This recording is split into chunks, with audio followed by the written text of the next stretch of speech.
Hello friends, ഞാൻ ആദം. വീണ്ടും പുതിയൊരു വീഡിയോയിലേക്ക് സ്വാഗതം. ഇന്ന് 2014 റിലീസ് ചെയ്തൊരു ഷോർട്ട് മൂവിയാണ് പരിചയപ്പെടുവാൻ പോകുന്നത്.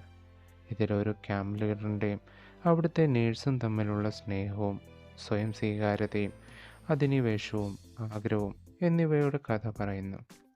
റോസ് എന്ന ക്യാമ്പ് ലീഡർ അവിടുത്തെ നേഴ്സായ ജീൻ തമ്മിൽ രാവിലെ ജോലി സംബന്ധമായ ചർച്ചകൾ നടത്തുന്നു. യുവത്വം തുളുമ്പുന്ന കണ്ണുകളാൽ തന്നെക്കാൾ പ്രായവും പരിചയസമ്പത്തുമുള്ള ജീനിൻ്റെ സംസാരം വീക്ഷിക്കുന്നു.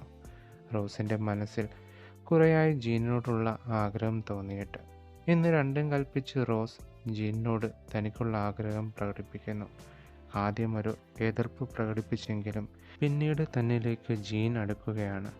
പെട്ടെന്ന് സ്നേഹപ്രകടനങ്ങൾ അവസാനിപ്പിച്ച് റൂമിൽ നിന്ന് നേഴ്സായ ജീൻ പുറത്തേക്ക് പോകുന്നു. എന്ത് സംഭവിച്ചു എന്നറിയാതെ റോസ് ക്യാമ്പിൻ്റെ പുറത്തേക്ക് വരുന്നു. അവിടെ തൻ്റെ ക്യാമ്പ് മാനേജർ ടർണറിനെ കാണുന്നു. നേഴ്സുമായി നടന്ന ചർച്ചയുടെ പൂർണ്ണരൂപം ക്യാമ്പ് മാനേജറിനെ അറിയിച്ച് തനിക്ക് വന്ന ഫോൺ എടുക്കുവാനായി ക്യാമ്പ് ലീഡറായ റോസ് അവിടേക്ക് പോകുന്നു. അങ്ങനെ തനിക്ക് വന്ന ഫോൺ കോൾസിനെല്ലാം ഉചിതമായ മറുപടികൾ നൽകി റോസ്. ആ മുഖത്ത് നേരിയ തോതിൽ വിഷമമുണ്ട്. ഒരുപാട് ആഗ്രഹിച്ച നിമിഷം. പെട്ടെന്ന് ഫോൺ എടുത്ത് തൻ്റെ കാമുകനായ ബോബിയെ വിളിക്കുന്നു. കുറച്ചു നേരത്തെ സംസാരം, വളരെ ആശ്വാസം. ആ ആശ്വാസത്തോടെ റോസ് റൂമിലേക്ക് പോകുന്നു.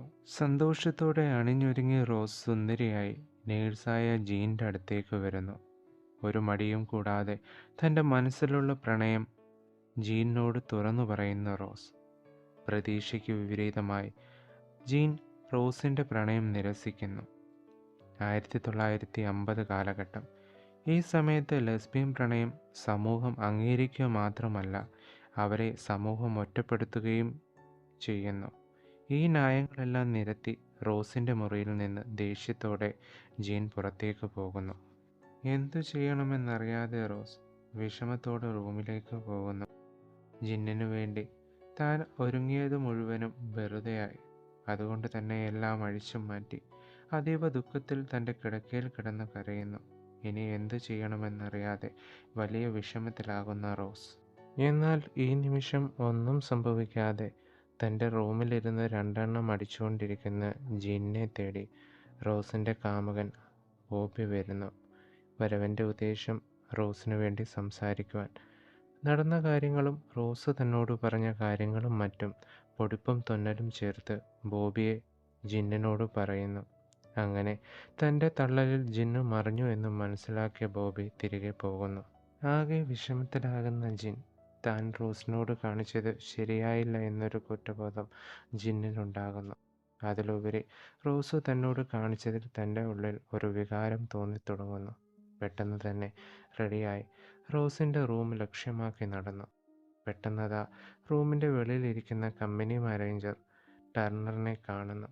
ക്ഷണം സ്വീകരിച്ചു ജിൻ അവിടേക്ക് പോകുന്നു. ജിന്നും ക്യാമ്പ് ലീഡർ റോസും തമ്മിൽ എന്തോ ഒരു ചുറ്റിക്കളിയുണ്ടെന്ന് മനസ്സിലാക്കുന്ന മാനേജർ അവളുടെ എല്ലാവിധ സപ്പോർട്ടും ഉണ്ടാകുമെന്ന് ഉറപ്പ് നൽകുന്നു. അതോടൊപ്പം ഞാനും ഈ റൂമിൽ ഒറ്റയ്ക്കാണ് എന്നുള്ള ഒരു സൂചനയും നൽകുന്നു.